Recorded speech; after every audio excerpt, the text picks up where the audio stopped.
Manji, again, we are talking on a common subject, constipation, and it is so common. Even today, 30 to 40% of my patients are coming with the complaint of constipation, or it is a varied presentation of constipation. About a decade ago, I was attending some international conference and I saw there was a lot of noise about constipation. I was so surprised. At that moment of time, they were talking about one drug that is known as Miralax.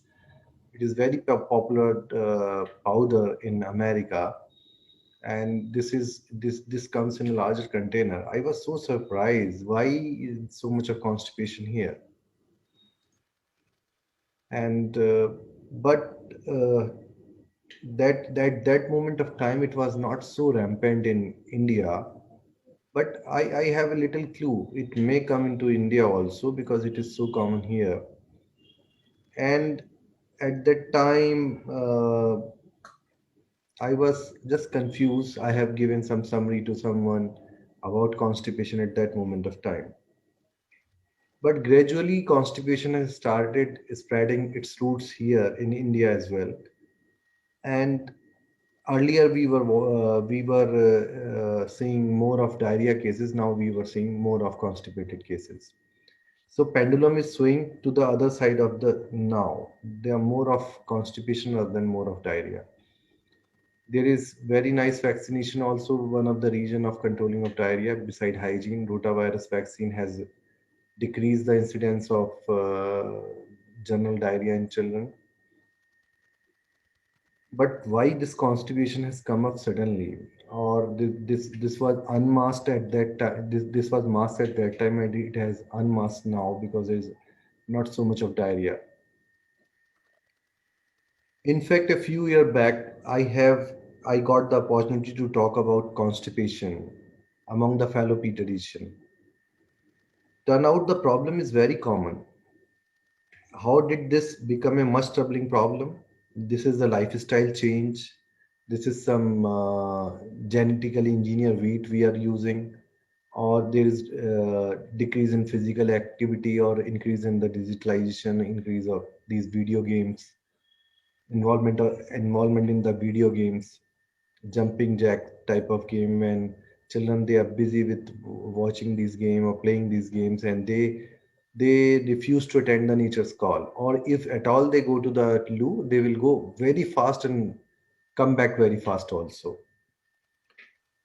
What are some words of wisdom that the parents watching us today can take with them? For all of this and more, please stay tuned with us today for our cover page story on constipation. I welcome renowned pediatrician Dr. Shantanu Datta to please throw some light upon this.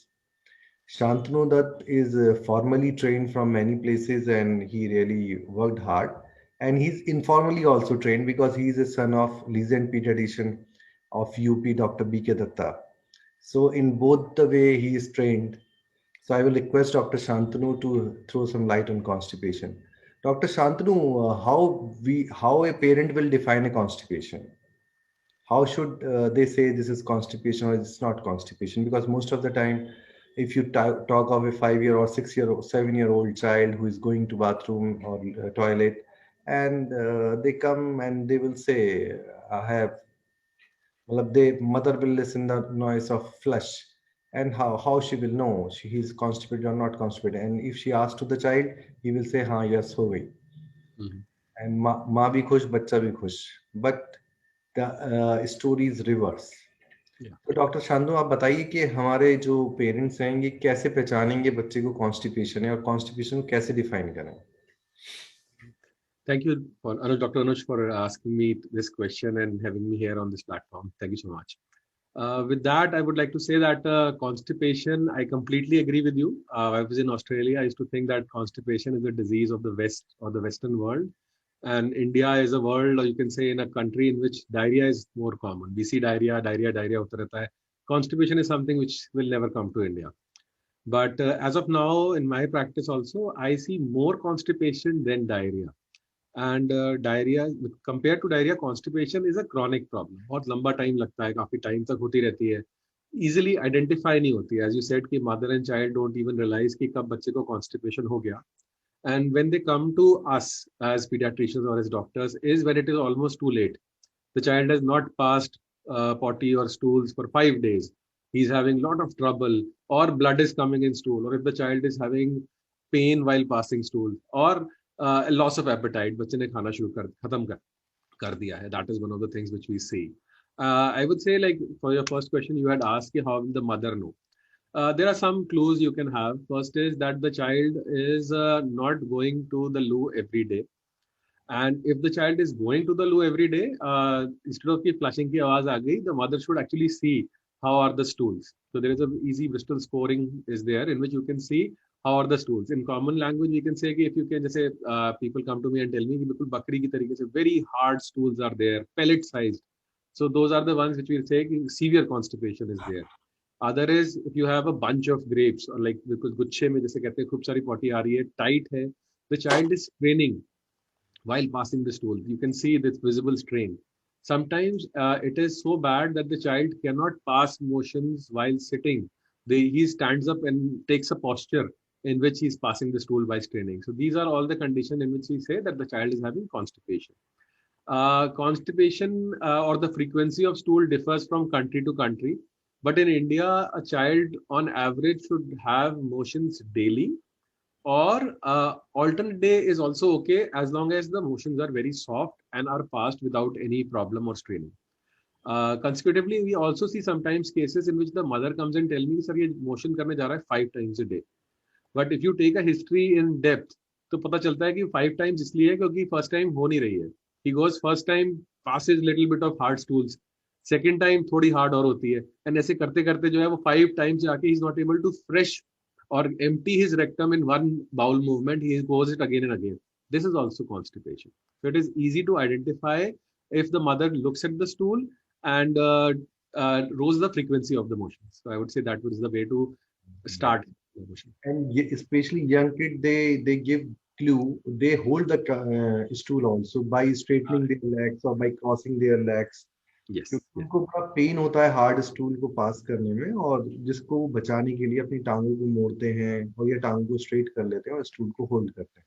Perfect. Yeah. तो doctor Shantanu ने ये बताया कि constipation जब हम छोटे थे तो ये सोचते थे और सुनते थे.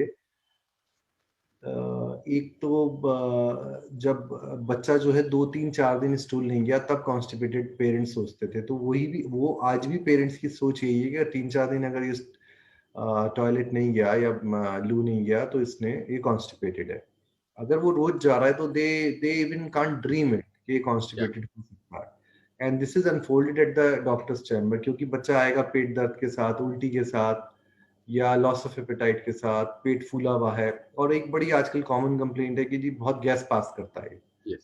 बहुत गैसी है और बहुत फाउल स्मेल गैस पास करता है. जैसे वो पेरेंट्स बोलते हैं तो एकदम लगता है कहीं इसको कॉन्स्टिपेशन तो नहीं है. सो कॉन्स्टिपेशन की जो डेफिनेशन है वो 10 साल पुरानी और आज की में थोड़ा डिफरेंस हो गया है. कॉन्स्टिपेशन मीन्स डॉक्टर शांतनु ने भी बताया एक ब्रिस्टल चार्ट होता है जिसमें 7 तरह के स्टूल शो करे गए हैं. आप लोग गूगल करके देख सकते हैं ब्रिस्टल चार्ट. दीपमान जी, अगर पॉसिबल है तो गूगल से ब्रिस्टल चार्ट निकाल के आप एक पोस्ट कर सकते हैं, हमारी स्क्रीन पे शेयर कर सकते हैं. सो ब्रिस्टल चार्ट बहुत कॉमन है सभी पेरेंट्स की. ऑस्ट्रेलियन चार्ट है और सब पेरेंट्स इसको देख सकते हैं. उसमें जो स्टूल नंबर 3 है that is constipated stool number 4, that is a snake type of a stool or jalebi type of stool, that is a best stool which one should have. तो इस तरह से आप ना कॉन्स्टिपेशन को पहचान सकते हैं. डॉक्टर शांतनु, अब कॉन्स्टिपेशन के कॉज क्या सारी एज ग्रुप में बच्चों की सेम है या इट इज डिफरेंट डिफरेंट? जैसे 6 मंथ बिलो जो बच्चा सिर्फ दूध ही पी रहा होता है उन बच्चों में भी कॉन्स्टिपेशन देखा जाता है. तो एक तो सर्जिकल कंडीशन जैसा कि आप लोग बताते हो वो होती है, तो वो जनरली कॉमन नहीं है. वो जनरली 1 से 2 महीने में प्रेजेंट भी कर जाती है. Yes. और डॉक्टर उसे पकड़ भी लेते हैं और बच्चे का इलाज उसके अकॉर्डिंगली हो जाता है. बट कुछ बच्चों में जब सर्जिकल कंडीशन भी नहीं है, इवन हाँ, ये दीपमान जी ने ब्रिस्टल चार्ट दिखाया है जिसमें टाइप 1 से टाइप 7 तक स्टूल दिखाए गए हैं. And this type 4 is the normal stool. Type 3 is not a normal stool, but they have written here normal, but this is also a constipated stool. because it is cracked on the surface. They are like corn like stool. Yes, yes, please दीपमाली हटा लीजिए इसको. Hello. तो जो parents हैं वो पहले कुछ और सोचते थे और अब हमारी डेफिनेशंस डिफरेंट हो गई. मैं बता रहा था, तो मैं पूछा था कि आपसे 6 महीने से नीचे के बच्चे में जब हमने सर्जिकल कॉज रूल्ड आउट कर लिया, एज ए डॉक्टर को दिखा लिया, तो उनमें क्या कारण है कॉन्स्टिपेशन के, जबकि वो एक्सक्लूसिवली दूध पी रहा है, और ऐसे में कैसे ट्रीट करना चाहिए. So, Dr. Anuj, constipation, as we see, is different in different ages. There could be different causes, Right. anywhere from organic causes to total functional causes. Organic causes होते हैं जब कोई problem हम identify कर लेते हैं. If we can identify like Hirschsprung's कि intestinal by birth only जो है, there is immotility of the intestine, then we can say yeah, it is there because of an organic cause. But more and more, what we are seeing is functional constipation, which is there because of no organic causes there. अगर हम ultrasound कर लें, barium enema लगा लें या कुछ और like imaging studies करें, they all come down as normal. But the functional causes में क्या क्या आता है, that you can say like if the child is not on mother feed, he is on diluted cow feeds और normal like भैंस का दूध पिला रहे हैं, so like abnormal feeding is there in younger age group, then we see constipation.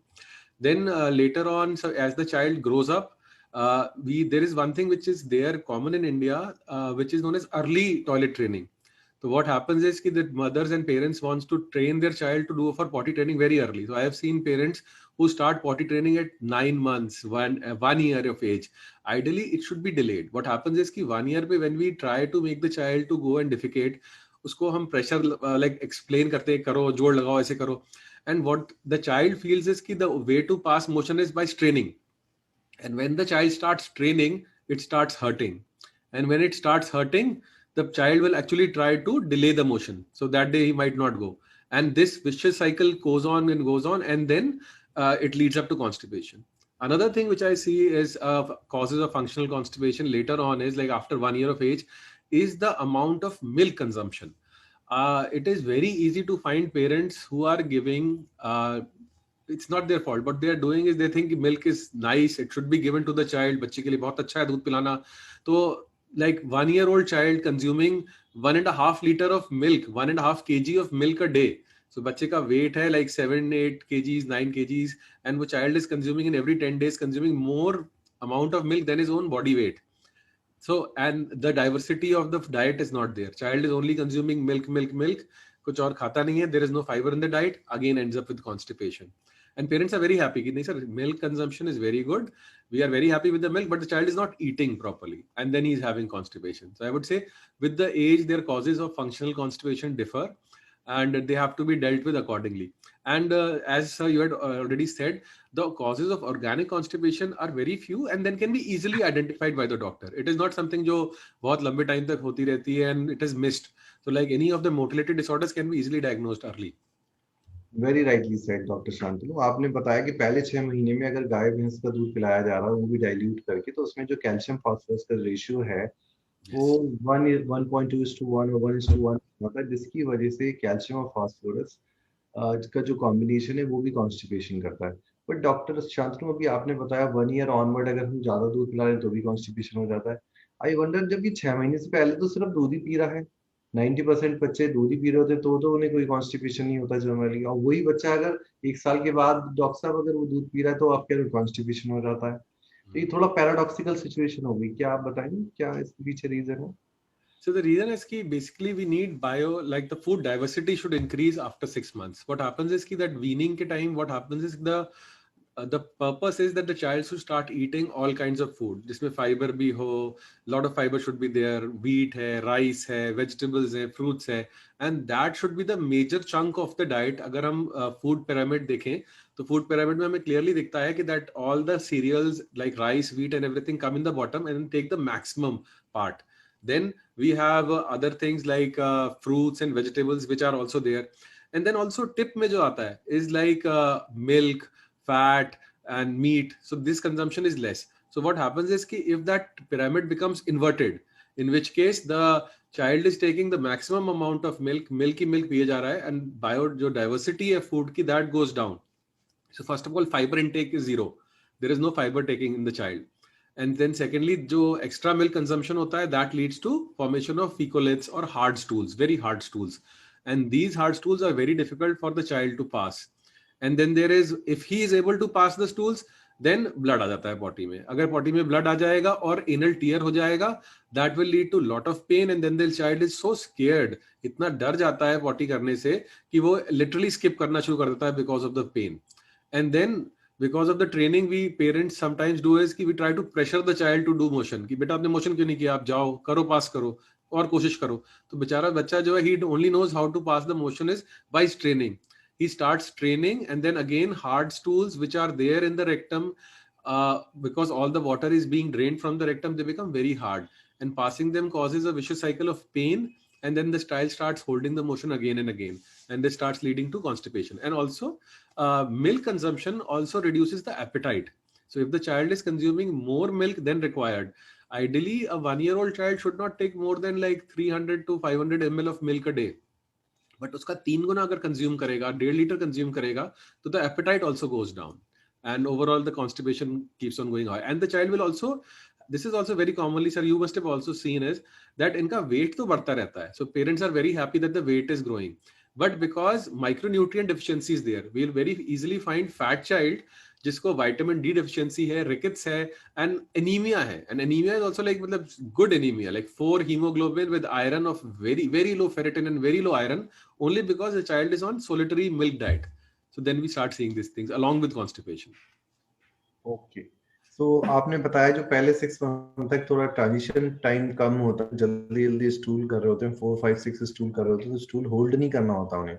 और बड़े बच्चों में क्योंकि ये ट्रांजिशन टाइम थोड़ा लंबा हो जाता है, तो स्टूल की फ्रीक्वेंसी कम हो जाती है और स्टूल पड़े पड़े सॉलिड हो जाता है.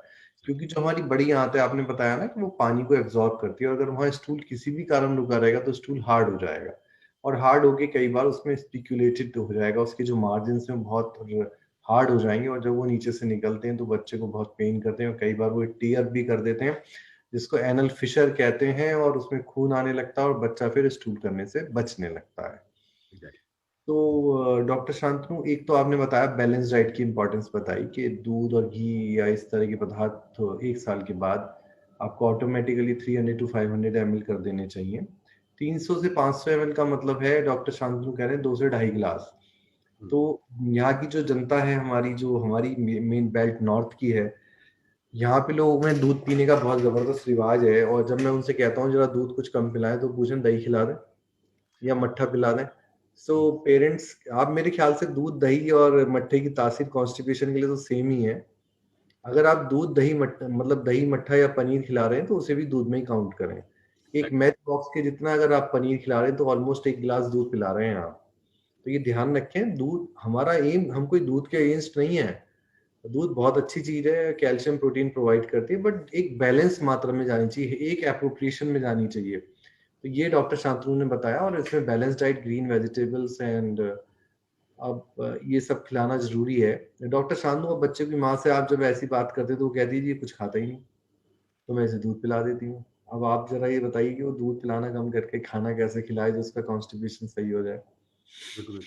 So the aim is here so that with this we can actually prevent constipation. एक बार जब constipation set in हो जाता है and problem सारी start हो जाती है, then it is very difficult. Suppose एक 3-4 साल का बच्चा है जिसको काफी constipation हो रहा है, खाना नहीं खा रहा, growth retarded हो गई है, vitamin D deficiency हो गई है, iron deficiency हो गई है, anemia हो गया है. So our aim by these presentations, by this medium is that mothers who have their children at least at 1 year or earlier, like 2 years age, they can actually prevent constipation in children. So I would recommend कि हम लोग जो है, हमारे यहाँ बहुत common होता है कि bottle feeding हम start कर देते हैं, and we are very happy with the bottle feed and milk consumption बढ़ाते रहते हैं. The easiest way, जो सबसे अच्छा तरीका है बच्चे को milk से निर्भरता हटाना and खाने पे लेके आना, is कि हम उसकी जो है bottle feeding जो है वो कम करके हटाएं, and right time पे हटाएं. 3 साल और 4 साल एक उम्र है जब आप बॉटल बंद करते हैं. आइडियल एज है कि आप जो हो 1.5 ईयर 2 इयर्स पे ही बॉटल फीडिंग कम करना शुरू कर दें. मॉर्निंग में ना कराएं, रात में कराएं, मॉर्निंग में बच्चे को अपॉर्चुनिटीज दें खाना खाने के लिए। There something known as baby led weaning also, जिसमें हम बच्चे के सामने खाना रख देते हैं एंड भी हम बच्चे को इंकरेज करते हैं कि अपने हाथ से उठाए, जो हम लोग 6 मंथ्स पे भी स्टार्ट कर सकते हैं आराम से, कि बच्चा अपने हाथ से खाना उठाए, मुंह में डाले। डालने के बाद इट्स वेरी कॉमन कि बच्चा नहीं गटक पाएगा, आपने उसको कोई एक साबुत पीस दे दिया है बनाना का, वो नहीं खा पाएगा, वो अपने हाथ से मुंह में डालेगा। डाल के उसको थोड़ा सा अटैक भी लगेगी, जैसे गले में अटक रहा है, कोई परेशानी की बात नहीं। अगर उसे खांसी आ रही है तो आप थपथपी दे सकते हैं, अगर खांसी नहीं आ रही, सिर्फ हपकाई आ रही है, तो वो उल्टी करके निकाल देगा। और हमें डरना नहीं है कि इसके गले में अटक जाएगा, अब दिक्कत करेगा।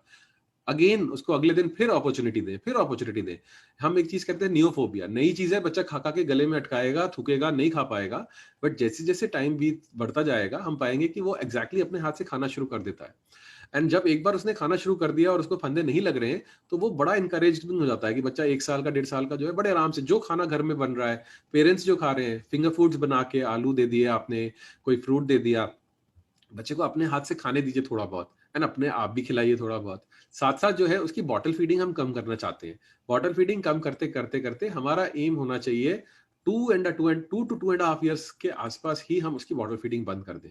पेरेंट्स को लगता है कि सर इस टाइम तो दूध पी रहा है, ठीक है, खाना नहीं खाता है, कम से कम दूध से काम तो चल रहा है। नहीं नहीं, हम एक्चुअली प्रॉब्लम को डिले कर रहे हैं। एंड ऑलवेज रिमेंबर, एक 2 साल के बच्चे को बोतल बंद कराना आसान है, एक 3.5 साल और 4 साल के बच्चे को बॉटल फीड कराना ऑलमोस्ट नामुमकिन है। क्योंकि पेरेंट इतना बच्चा लिटरली खाना पीना छोड़ देगा, वो भूखा रहने लग जाएगा और बड़ी मुश्किल से बॉटल छोड़ता है। तो it is the right time to leave the bottle at early age. And glass पे आप लेके आओ, यू विल नोटिस दैट कि ग्लास से बच्चा can not consume 1.5 litre. 1.5 litre दूध जो है वो ग्लास से पीना बहुत ही मुश्किल होता है बच्चे के लिए। And as we drop down the bottle and stop the bottle, appetite will increase, because the milk consumption will go down, अपने आप दूध पीना कम होता जाएगा एंड एपेटाइट बढ़ती जाएगी। And I think that is the right way to do it and right time to do it. तो अगर हम ऐसे करेंगे तो दिक्कत नहीं होती। बिल्कुल कह रहे हैं डॉक्टर शांतनु। एक्चुअली क्या है, मदर ये सोचती है कि कमजोर हो जाएगा अगर इसको दूध कम दिया, क्योंकि दूध की रेपुटेशन ग्रोथ के लिए बहुत जबरदस्त है, चाहे वो राजा हो या रंक, वो अपने बच्चे को दूध जरूर पिलाना चाहता है। तो मैं उन्हें ये समझाता हूँ कि बिल्ली का बच्चा दूध पी के बिल्ली रहता है, कभी ऊंट या हाथी नहीं बनता। तो इसलिए इस चक्कर में ना रहो कि सिर्फ दूध ही दूध पिलाते रहो, इसको फूड पे शिफ्ट करना पड़ेगा। और पहले, अब क्या होता है, दूसरी प्रॉब्लम चैलेंज आता है, मदर ये कहेगी कि मैंने तो इसे दूध दिया नहीं, तो वो सारा दिन ही भूखा रह गया। And they get emotional about it, they are not ready to accept this के छोड़ो दूध, मतलब कम कर दो। बहुत इवन अब आजकल तो फादर भी इन्वॉल्व होने लगे, डॉक्टर साहब भी कुछ नहीं खाएगा तो क्या होगा। हम्म। उन्हें ये बड़ा मुश्किल हो दूध जाता पे ही है। चल रहा है सर, दूध ही रहने देते हैं, दूध अगर बंद कर देंगे तो खाएगा क्या। खाएगा ही क्या है, तो और कमजोर हो जाएगा। अच्छा, कमजोर क्या, एक भैया का बेटा है जो 5 साल का है, वो हो रहा 20 किलो का, और ये 10 किलो का है, तो आधा भी नहीं दिख रहा उससे। मतलब एक हम्म। कंपैरिजन पूरे वर्ल्ड में, जो मदर है अपने बच्चे का दूसरे से कंपैरिजन करती है। मैं अपनी बहुत सारे ब्लॉग्स एंड टॉक्स में लिखता हूँ कि माँ जो है कंपेयर करती है। देखिए, हमारा बच्चा बेस्ट है, और उसे कंपेयर मत करें, जो उसके लिए बेस्ट है वो करें, रादर देन आप दूसरे बच्चे से उसकी ग्रोथ मैच करने के लिए या कहीं कोई कंपैरिजन करने के लिए उसके साथ अनजाने में गलती कर बैठते हैं। तो जो एंड डॉक्टर, पेरेंट्स में कहूंगा बायस भी है पेरेंट्स के साथ थोड़ा। वो हमेशा जो है ना कंपेयर मोटे बच्चों से ही करेंगे, उससे करेंगे। दे माइट बी सीइंग, कोई पतले बच्चे भी होते हैं बट वो नजर नहीं आते। वही नजर आते हैं जो, अरे सर ये देखिए सेम एज का है, ये बड़े ही नजर आते हैं कि ये तो देखिए इसका वेट ज्यादा है, इसका वेट ज्यादा है, ये ज्यादा खाता है। मैंने बोला और भी तो कोई बच्चा होगा घर में जो कम खाते, नहीं सर वो तो कोई बात नहीं, लेकिन जो ज्यादा वाले हैं, उनके बराबर तो होना चाहिए। तो होना ही चाहिए। और जब वो बहुत मोटे मोटे हो जाते हैं तो ये कहते हैं कि ये सुनता नहीं है, हाँ। ये तो सुनता नहीं है। So it is a very emotional branch. हमारी जो डॉक्टरी बहुत इमोशनल है, and sometime it is interesting also, but we wish कि लोग हमारी बातों को समझें। और मेरा कवर पेज स्टोरी प्रोग्राम शुरू करने का औचित्य भी यही है कि लोग जो हैं इस बात को समझें। इसकी जो हम पीडियाट्रिक्स ना, it is 10% of medicine. 90% is this gimmickry or this nursing और these इमोशनल एस्पेक्ट। जो जितना जल्दी पेरेंटिंग अच्छी कर लेगा उतना बच्चा उसका अच्छा हो जाएगा।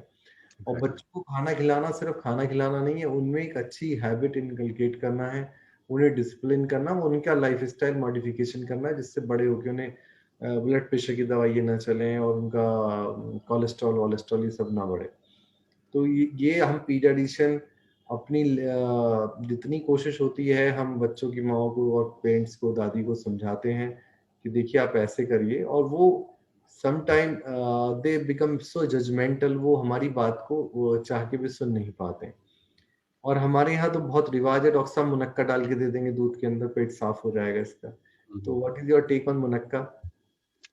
Sir, we recommend anything what parents can do as long as they are reducing the quantity of milk, first of all.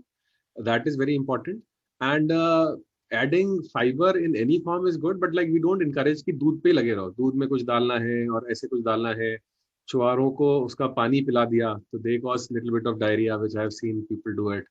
So we recommend or giving a very high sugar diet that I have also seen कि sir हम उसको खूब सारा गुड़ मिला के दे देते हैं दूध में, उससे उसको मोशन हो जाते हैं. So that because we know that giving lot of sugars can cause बिल्कुल। Loose motion. So that is something we don't recommend.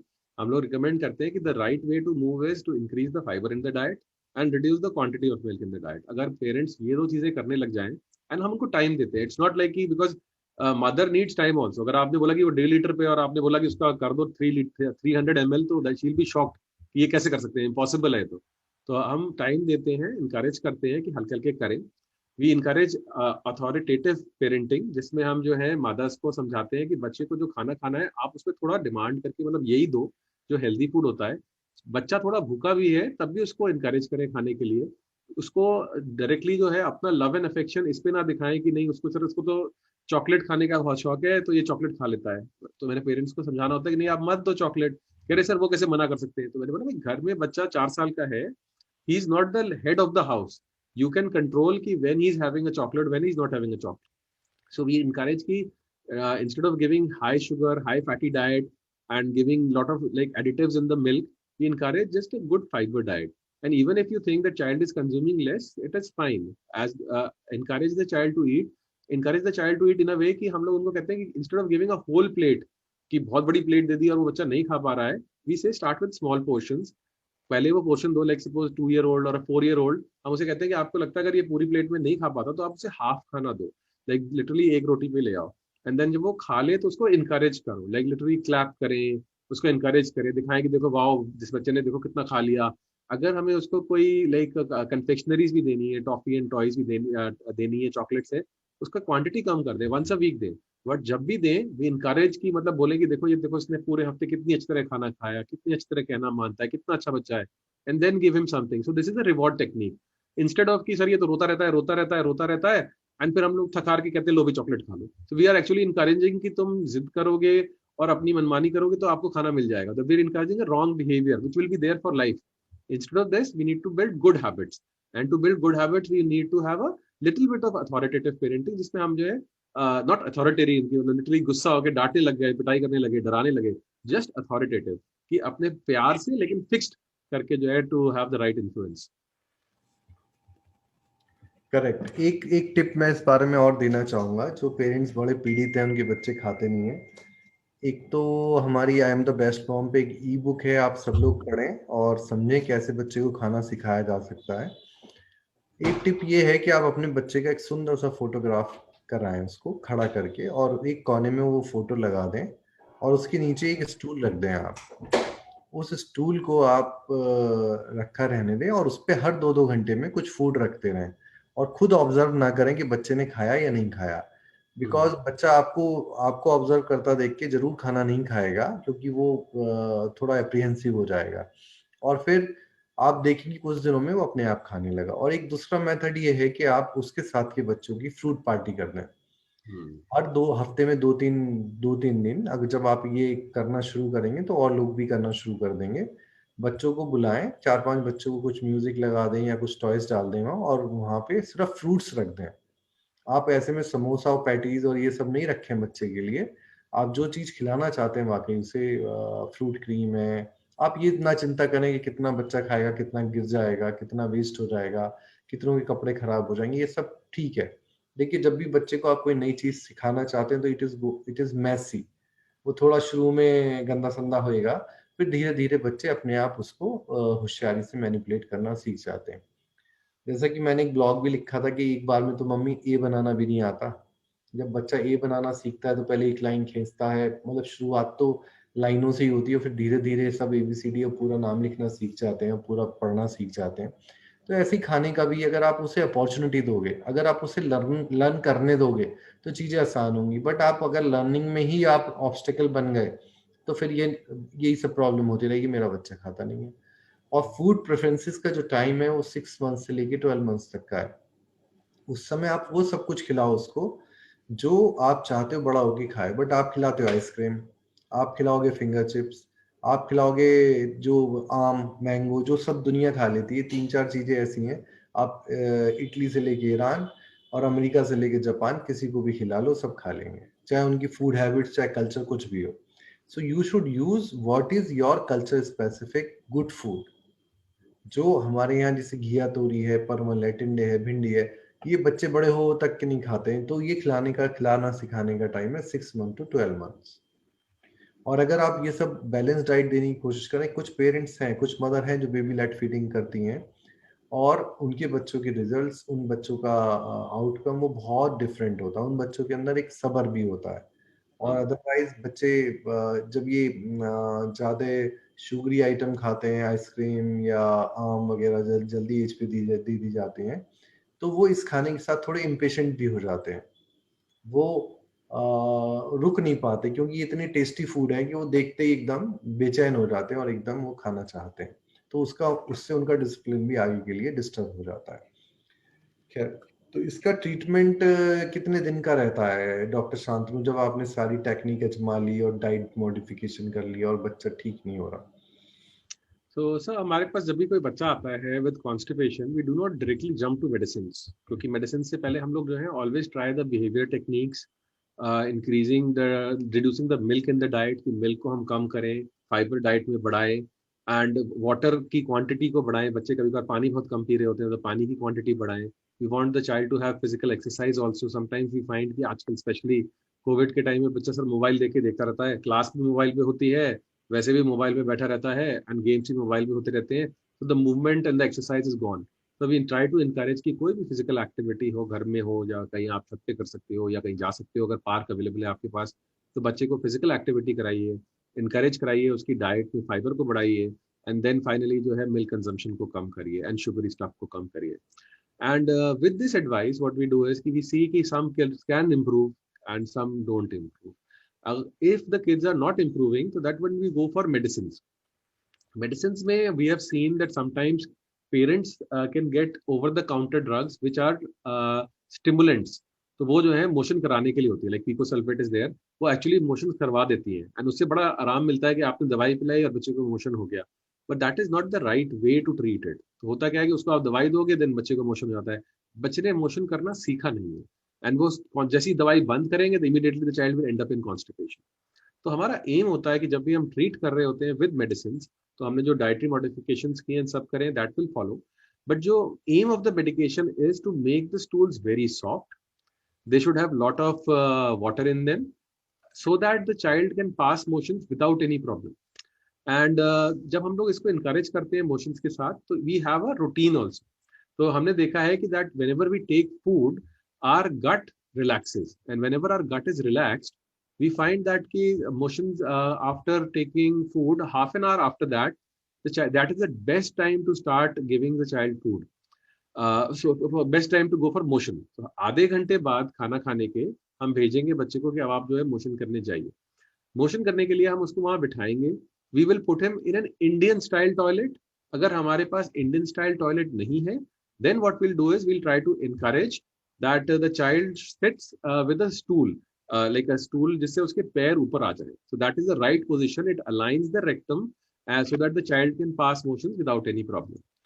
Then we say कि we try to encourage the child not to strain. तो हम लोग actually से कहते हैं, recommend करते हैं कि अगर आप मोबाइल का बड़ा शौक है, तो जब बच्चा मोशन कर रहा है, तो अगर प्लास्टिक की बॉटल जो हम टीवी के सामने रख सकते हैं तो वो रख दें, या फिर हम बच्चे को जो है लिटरली एक्चुअली इस टाइम आप उसे मोबाइल पकड़ा सकते हो कि आप अपनी फेवरेट कार्टून देख लो, सो दैट वो स्ट्रेनिंग ना करे, वो रिलैक्स करे। एंड अगर उसकी स्टूल सॉफ्ट है, they not hard, then the child will be able to pass motions without any problem. So उसमें हमारे पास 2-3 मेडिसिन होती हैं which we can give. One is polyethylene glycol, or we have lactulose. Both medicines work in a different way, but aim is not to create motion. Lose motion कराने के लिए नहीं है, potty को straining के लिए नहीं है, stimulate नहीं करता कि potty करे बच्चा। They are to do only one thing: make the stools so soft that the child is able to pass without any pain. तो अगर if the child is able to pass motions daily without any pain, the child will have no problem passing motions, and we have to give the treatment for very long time. What happens is कि parents को लगता है अच्छा बच्चा motion ठीक कर रहा है, 1 महीना हो गया, हम दवाई बंद कर देते हैं. But then the problem is not solved. So we encourage कि you give the medicine because it is the medicine which is not being absorbed. ये आंतों में ही रहती है, आंतों में रहने के साथ साथ अपने साथ पानी को रोक के रखती है. हाइग्रोस्कोपिक है, वो अपने साथ पानी को इकट्ठा रखती है. एंड जैसे जैसे वो पानी को इकट्ठा रखती है तो child can pass motions without any problem and they are soft. तो उसकी एंजाइटी खत्म हो जाएगी जो मोशंस के साथ होती है.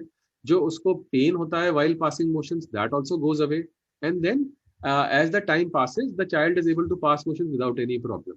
And then slowly slowly करके ठीक हो जाता है. And I actually give the advice to parents कि आपको जब लगे इस quantity of medicine से बच्चे को लूज मोशन होने लगे हैं, then we can step down the medicine. हम हल्की सी कम कर देंगे so that the child can again have motions normally.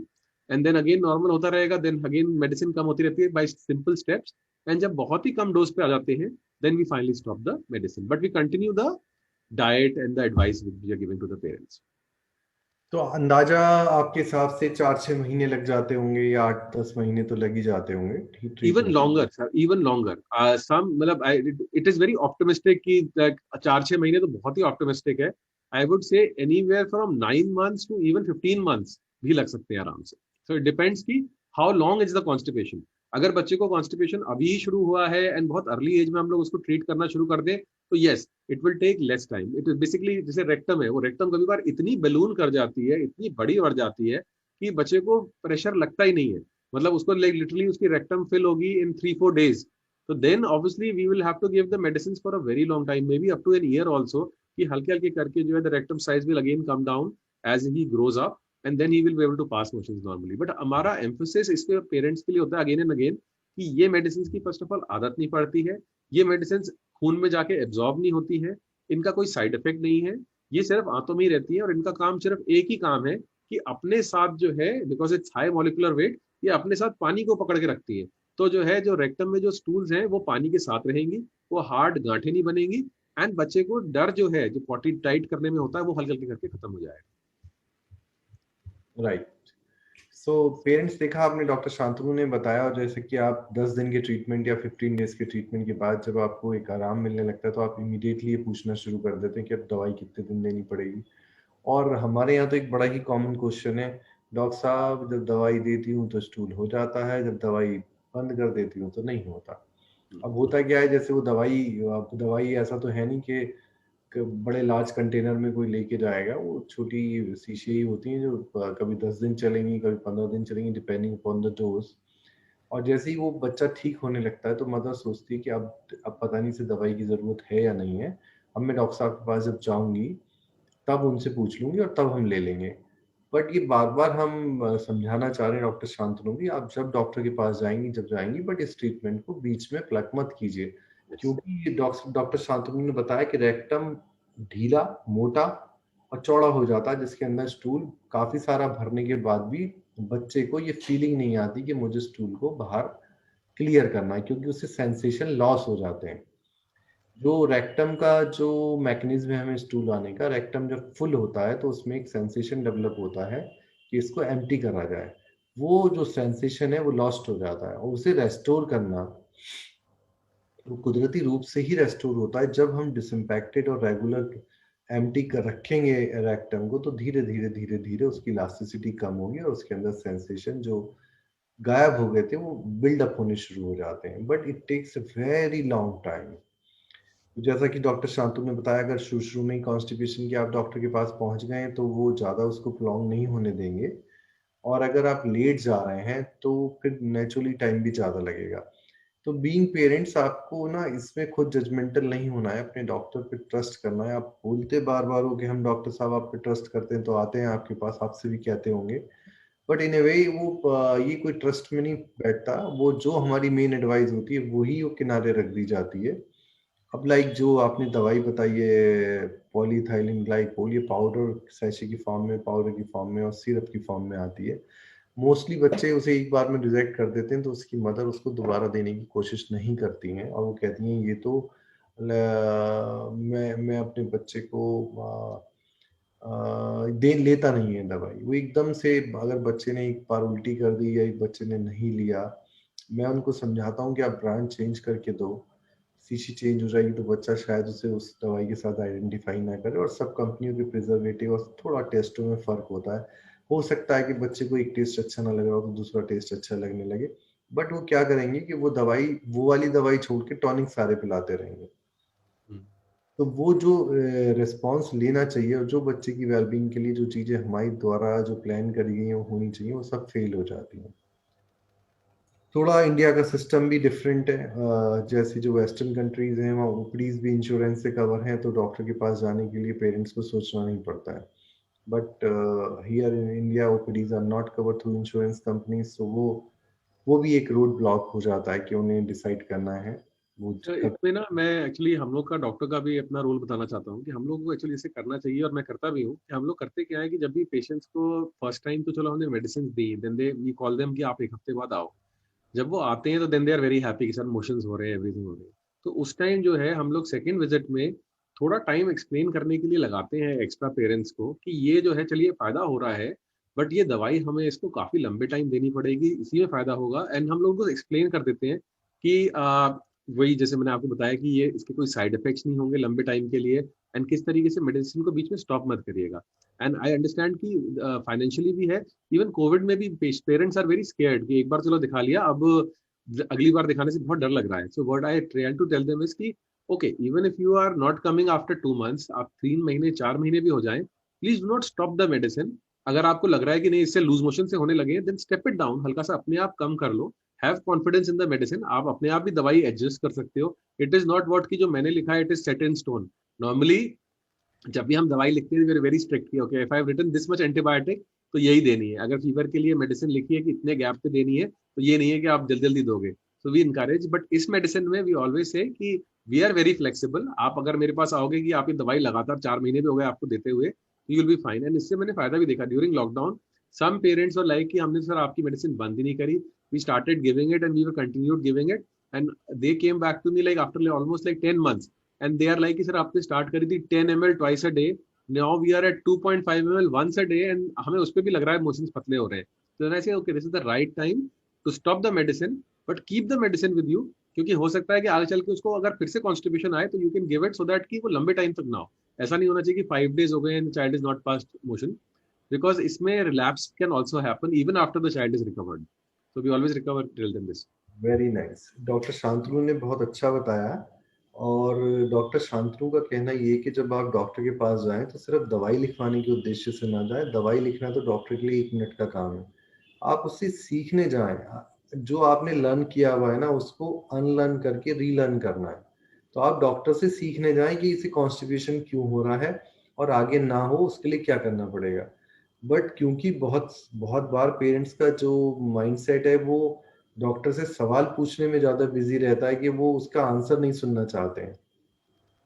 और डॉक्टर, हम सभी डॉक्टर एंटिसिपेटरी गाइडेंस करते हैं, जो कि आपको रास्ते में प्रॉब्लम आने वाली है या जो आप गलती करेंगे हम चाहते हैं उन्हें एलिमिनेट कर दें। जैसे कि मैं अपने पर्चे पे जो मेन दवाई है उस पे कैस्ट्रिक बना देता हूँ और पेरेंट्स को कहता हूँ कि बारिश आ जाए तूफान आ जाए आप ना पाओ 2 महीने बाद या 1 महीने बाद या 3 महीने बाद, आप प्लीज इसे कंटिन्यू करना, इसे मत रोकना, इससे हमारी सारी प्लानिंग डिस्ट्रॉय हो जाएगी। तो करते हैं सब कुछ, बट फिर भी उनका अपना एक सोचने का तरीका रहता है जो एक अच्छे खासे ट्रीटमेंट की को प्रॉब्लम में डाल देता है या सबुटास कर देता है। Thank you so much doctor Shantanu, and I will ask Diptaman to ask some question और जो हमारे चैट बॉक्स में पड़े हुए हैं। Please ask those Sure. Question. Dr. Santanu, thank you so much, giving a lot of insight. And I'll start with what Dr. Anuj just now said, and there is a question pertaining to that, where a mother is of a 4-year baby, where the mother is giving for last 2 years. I believe there is a persistent challenge of constipation, and they're giving polyethylene glycol for more than 2 years. So, is it safe to continue for that long, or any advice on that? Yeah, so it's a very good question because once we start seeing recovery, then we are as parents also thinking about side effects. It's very common. तो चाहे कोई भी medicine हो कितनी अच्छी क्यों ना हो, after some time there always this hitch की कहीं तो कुछ साइड इफेक्ट्स तो नहीं होंगे, लॉन्ग टर्म इसका बच्चे की ग्रोथ पे या हेल्थ पे कोई दिक्कत तो नहीं पड़ेगी मेडिसिन की। So as I mentioned again, polyethylene glycol is an inert molecule. मतलब इसका कोई एक्शन ही नहीं है. It does not go inside the body. It does not break down. It does not do anything. It is like कि जैसे कहीं पे हम लोग नमक छोड़ दें और वो पड़ा रहे और उसको बारिश हो गई और हमने जो है लिटरली जो है टेबल पे आके देखा तो वो जम जाता है बिकॉज उसने पानी एब्जॉर्ब कर लिया है. It is hygroscopic. Same way polyethylene glycol molecule is completely inert. It will not react with the body. It will not break down. वो वैसी का वैसी पड़ा रहेगा, बस अपने साथ पानी को चिपका के रखेगा. एंड बिकॉज वो पानी को अपने साथ चिपका के रखेगा तो रेक्टम में डिहाइड्रेशन नहीं होगा, स्टूल्स की हार्डनिंग नहीं होगी. तो stools will be soft and easy so that the child can pass it easily. So I would recommend that mother to go to her pediatrician. I think normally 2 साल तक नहीं जरूरत पड़ती है मेडिसिन की, बट अगर जरूरत पड़ रही है दैट मीन्स कि हमें डोज बढ़ानी है. व्हाट हैपेंस इज कि सपोज बच्चे को चाहिए काफी हाई डोज जिससे उसको लिटरली लूज मोशंस हो, लिक्विड मोशंस हो एंड चाइल्ड को डिफिकेशन में प्रॉब्लम ना हो, बट उसको कम डोज पे भी मोशंस हो रहे हैं. They are like soft and semi solid हो रहे हैं, हार्ड भी हो रहे हैं कभी कभार, बट मेडिसिन की राइट क्वांटिटी नहीं जा रही है. तो होगा क्या कि अगर राइट क्वांटिटी नहीं जा रही है तो rectum is still full. Rectum अभी भी बहुत बड़ा है, फुल है, बट मोशंस हो रहे हैं. बच्चा एक दिन या दूसरे दिन मोशन कर रहा है बट रेक्टम फुल है. अगर रेक्टम फुल है और अगर हम उसको ट्रीट नहीं कर पा रहे तो ये मेडिसिन चलती रहेगी, उसका ट्रीटमेंट रिजॉल्व नहीं होगा. So most probably in your case you need to increase the dose of polyethylene glycol so that motion शायद दिन में 2 बार हो, सॉफ्ट हो, थोड़े लिक्विड भी हो, बट रेक्टम खाली रहना चाहिए. एंड रेक्टम जब खाली रहेगा फॉर नेक्स्ट 1 मंथ 1 ईयर के आसपास, 6 months to 1 year, then you will start noticing कि हाँ भाई हमें अब डोज कम करनी पड़ रही है, and then you will notice कि that you will be able to stop the medicine. So it is important to increase the dose instead of worrying about side effects. What parents do is कि doctor ने लिखा है कि 10 ml twice a day दो, या इसकी dose बहुत high भी हो सकती है, 15 ml twice a day दो, and then पेरेंट्स लग जाता है कि अरे 15 ml तो बहुत ज्यादा है, चलो हम एक काम करते हैं इसको एक ही बार दे देते हैं, और उसमें मोशन हो भी रहे तो ठीक ही होगा. So that is not the right way. तो आप actually medicines को hire कर सकते हो without any worry of side effects. The only side effect this medicine is lose motions. तो अगर आपको लग रहा है लूज मोशन हो रहा है तो आप immediately उसको जैसे रोकोगे that will stop back again. ठीक है ना? So don't need to worry. Dose is very safe and can be prolonged for a very long time without any side effects. All right, sir. Thank you so much. And with that only, there is another question. It has become a habit. Like if we don't give, then the child also not passes. Yeah. So that is also a very common thing. हम लोग normally जो है we start thinking of this medicine like simple polyethylene glycol कि ये motion कराने की medicine है. So that is the wrong way to think about it. होता क्या है कि लॉजिक तो यही दिखता है कि हम दवाई देते हैं तो मोशन होते हैं, और हमने जो है 1 महीने दवाई दी और जिस दिन दवाई नहीं दी उस दिन मोशन नहीं होते हैं. बट इसमें समझना बहुत जरूरी है कि ये मेडिसिन जो है मोशन कराने की नहीं है, ये मोशन कराने की दवाई नहीं है. There are other medicine. एक आती है पिकोसल्फेट के नाम से है, दैट्स द उसका chemical compound, but every parent must have given it some time और the other. It is a very green coloured medicine. There is only very few green colored medicines on the market. It's a green colored medicine, and the moment you give it, बहुत हल्की सी, literally 2.5 ml पिलाओगे and बच्चा एकदम से loose motion कर देगा, because it is a stimulant. वो करती क्या है कि वो इंटेस्टाइन में से रेक्टम ऐसी फुली हुई है, वो उसको एकदम से प्रेशर करेगी, दबाएगी एंड बच्चे को मोशन हो जाएगा. बट उससे पेनफुल मोशन भी हो सकता है, उससे लूज मोशन भी हो सकता है, एंड ये हैबिट फॉर्मिंग मेडिसिन है. आप दोगे तो बच्चे को जो है वो जो है मोशन जो है उससे करा देती है. Our aim is to make the stools or the potty so soft, कि इतनी so soft and liquidy that the child can pass it without straining. And that again I would say it has no side effects and no dependency. ऐसा नहीं है कि बच्चा उसी पे depend जाता है, बच्चे को हेल्प कर रही है वो medicine by helping in passing the stools. And as we give the medicine for a long time, जो रेक्टम का साइज है जो बिल्कुल फैल गया है, उसकी इलास्टिसिटी खत्म हो गई है, जैसे हम बैलून को बार बार फुला फुला के उसको बिल्कुल हमने लूज कर दिया है. So the elasticity will slowly come back if the rectum is empty. अगर rectum खाली है तो elasticity will slowly come back and the rectum will reduce in size. And how will you know कि इससे फर्क पड़ रहा है? कि मेडिसिन की जो क्वांटिटी है, the dose you start and जो डोज 6 महीने बाद है, you will start noticing कि इसको अब इस डोज से पहले हम इसको like suppose giving an arbitrary example कि 15 ml से स्टार्ट किया था, 6 महीने बाद 15 ml is too much for the child. सिर्फ 15 ml से तो इसको लूज मोशन हो जाते हैं, तो हम लोगों को ऑटोमेटिकली जो है 15 से कम करके 12.5 पे आना पड़ रहा है और अब 10 पे आना पड़ रहा है. तो that is the right way. Instead of stopping and then starting, what parents do is कि अरे बहुत टाइम हो गया, चलो आज बंद करके देखते हैं, अब ठीक हो जाना चाहिए, 1 महीना हो गया, 2 महीने हो गए, अब राइट टाइम है, बंद करके देखते हैं, अगर फायदा हुआ तो इसका मतलब बच्चे का मोशन ठीक होने चाहिए. That is the wrong way, क्योंकि रेक्टम तो अभी भी बड़ी हुई है. जैसे ही आप मेडिसिन रोकोगे रेक्टम में स्टूल भरने लग जाएगा एंड अगेन हार्ड स्टूल हो जाएगा. So our aim is to keep the stool soft and until the motions become liquid for that dose and then step down. जैसे सीढ़ी चढ़ रहे हैं हम लोग, पहले हम 10 ml पे थे, 7.5 ml पे आ गए कुछ महीनों बाद, फिर 5 पे आ गए, फिर 2.5 पे आ गए, और 2.5 पे आ गए तो फिर हम बंद कर सकते हैं. तो I would say recommending by stepping down instead of stopping, breaking and then starting again. उससे कोई फायदा नहीं होता, देन मेडिसिन हमेशा चलती रहेगी. So I am really thankful to your answer, and to all the attendees and followers of Cover Page Cover Story. Please download the e-copy of I'm the Best Mom, which is written by Dr. Rose. So there, like sometimes we are worried about when the child is constipated, but let us do something in a way like the food habit, the right kind of food, what to avoid, like beautifully written. Like if there has to be a treat, let that treat be designed by you as a parent. Take the ownership. I think that's what also we have touched upon today. So raising a child is equally important, and we have to focus. We should not be disturbing the flora of the child while raising the child, and we are also giving the best out of it. So a few more question is coming up where one parent is asking, is the irregular, like every second day passing stool, is it all right with a 5-year child? Good question. So it is very important to identify कि constipation है या नहीं है, whether it is constipation or not. So as you had shown the score, the Bristol score is there. उसमें बिल्कुल graphics होती हैं. You can look at the motions कैसे हो रहे हैं. Second day, even alternate day is normal as long as the stools are very soft and not straining is not there. So if the child is able to pass motions every other day without any straining, normal hai, without any problem. If you look at the motions, they are soft at normal score. ठीक है ना, score of 4 is fine कि motions are बिल्कुल soft and liquidy, or single piece is there and there is no pain, there is no straining, the child doesn't have to strain a lot, and then बहुत fast नहीं होती है, आराम से होती है. As long as it meets those criteria, frequency is not the first one कि yes ये जा रहा है. As I said, I have seen parents who come to me and give you an initial impression कि इसको तो शायद diarrhoea होगा, कि इसको कैसे मोशन होते हैं सर, ये तो 5 टाइम्स जाता है डेली, तो 5 टाइम्स मोशन होते हैं, हमारे दिमाग में आएगा ये तो डायरिया हो रहा है. देन द पेरेंट्स से नो सर इसको तो कब्ज है. तो मैंने 5 बार कैसे कब्ज हो सकता है? तो देन आप हिस्ट्री में लोगे तो पता चलता है नहीं नहीं, वो एक बार में जा रहा है, बहुत हार्ड पैलेट्स, लाइक बिल्कुल बकरी की तरीके से 4 गांठें निकाल के छोड़ दी.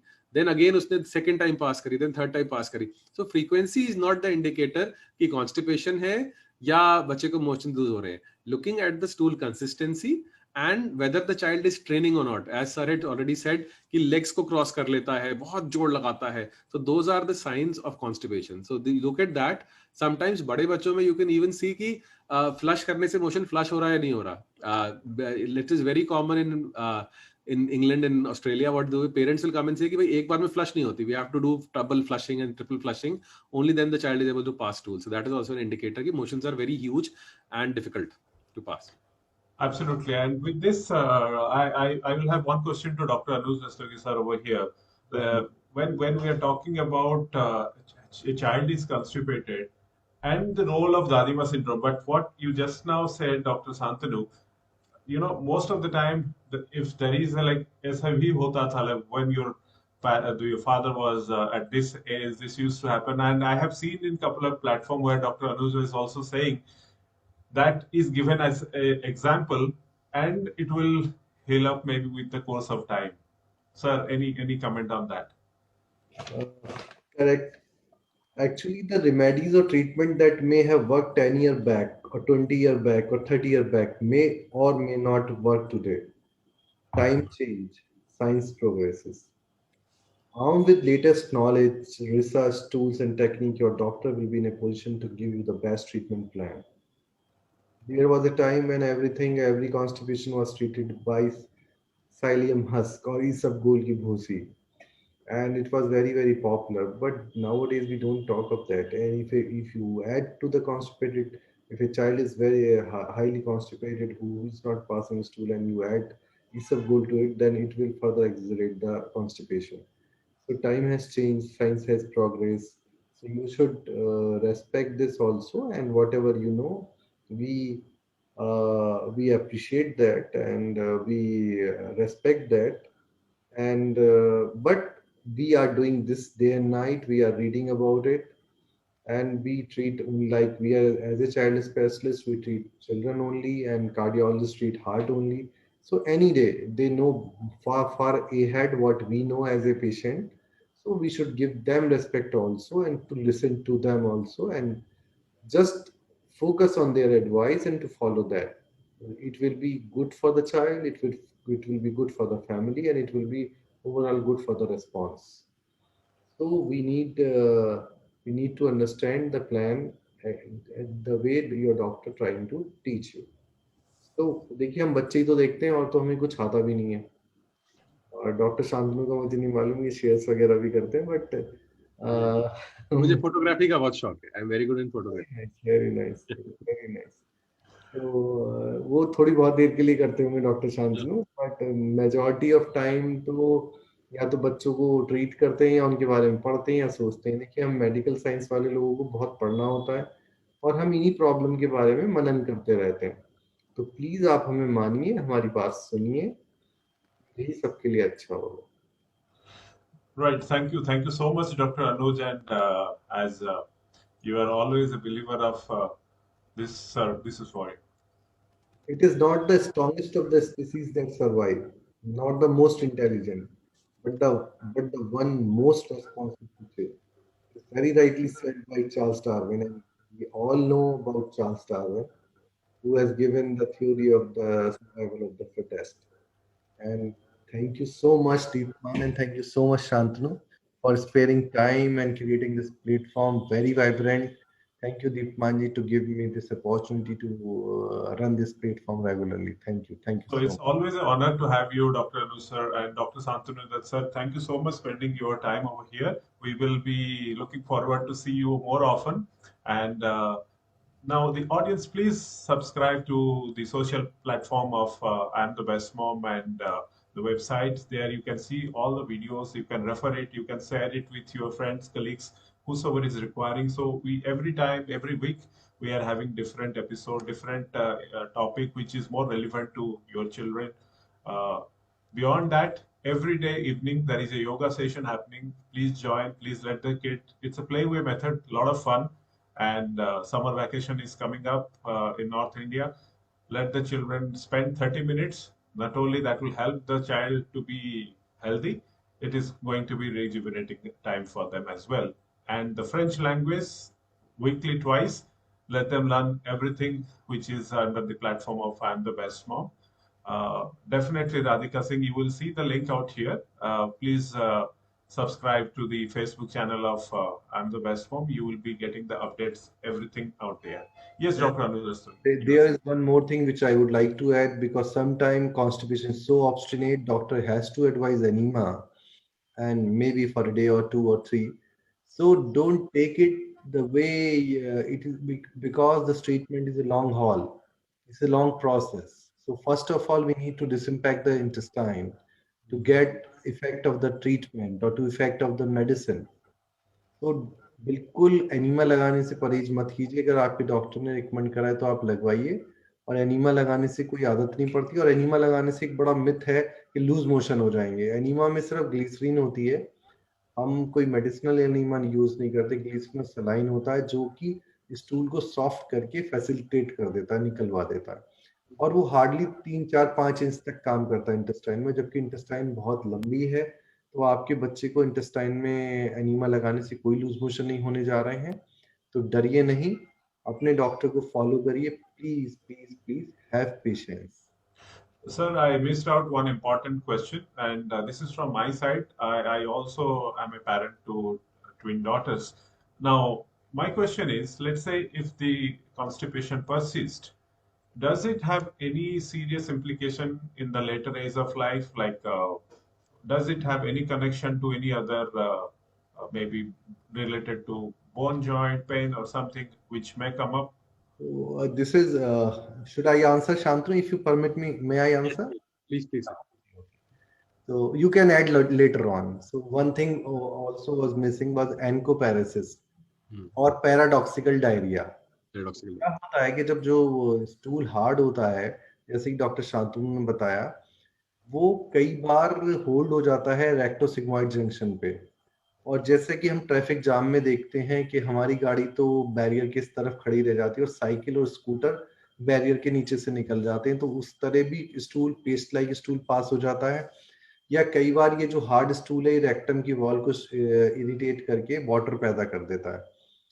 थर्ड, कई मर्तबा ये होगा कि ये बच्चों को स्कूल में ब्लो आउट हो जाएगा, मतलब लीक हो जाएगा, and that is a very embarrassing situation for the whole class, for the child, for the teacher. And immediately you will have a foul smell, and उसका हो सकता है कपड़े खराब हो जाएं, और जो उसकी इमोशनल फिटनेस के लिए, इमोशनल ग्रोथ के लिए बिल्कुल भी अच्छा नहीं होगा, और वो बच्चा स्कूल जाने से भी बचने लगेगा। And that is known as encopresis, and this is also part of constipation most of the time. Doctor Shanu, कुछ ऐड करना चाहेंगे आप इसमें? It's a very good point. Encopresis is something which is there and it signifies कि constipation बहुत ज़्यादा है. जब वो बहुत ज़्यादा हो जाता है and the rectum is full, then the encopresis happens in which the liquid stool is able to bypass the hard stool and then directly pass. What as parents we do wrong is कि we start scolding the child. तुमने बताया क्यों नहीं तुम्हें potty आ रही थी? ऐसे क्यों कर दिया? अगर घर में भी निकल गई तुमने बताया क्यों नहीं? We think that it is the fault of the child कि इसने जो है बताया नहीं, he is not able to hold and foul smelling होता है, but I have noticed that the child is unable to smell his own stools that time and he is like walking only normally and then you will find कि कोने में बैठा हुआ है चुपचाप and he has already passed and parents are scolding the child कि बताना चाहिए, अगर मुझे आ रही तो then I could have done something. So we should never scold the child if he has done encopresis, if the child has passed the motion in the stool. We should just encourage कि कोई बात नहीं, आपको बिठाएंगे, आप आराम से कर लो. And that signifies to go and talk to your pediatrician by phone or by any other means कि sir, constipation is there but he is able to pass liquid motion in the pant. And the pediatrician will immediately increase the dose of polyethylene glycol or the treatment will be increased so that there is no stools left in the rectum. And then फायदा होता है. Third is what you had asked is कि are there any other side effects of constipation, prolonged constipation in the child? That is there कि constipation is a functional disorder and we have seen that functional से और other functional disorders भी हो सकते हैं. We know our gut is connected to our brain and there is a lot of emotional aspects also which are there. Emotional aspects में what we see is that suppose the child is having this anxiety disorder कि उसने जब उसने encopresis कर दिया तो then बच्चे school में उसके ऊपर हंसने लगे. The child will lose confidence. This loss of confidence will be there for life.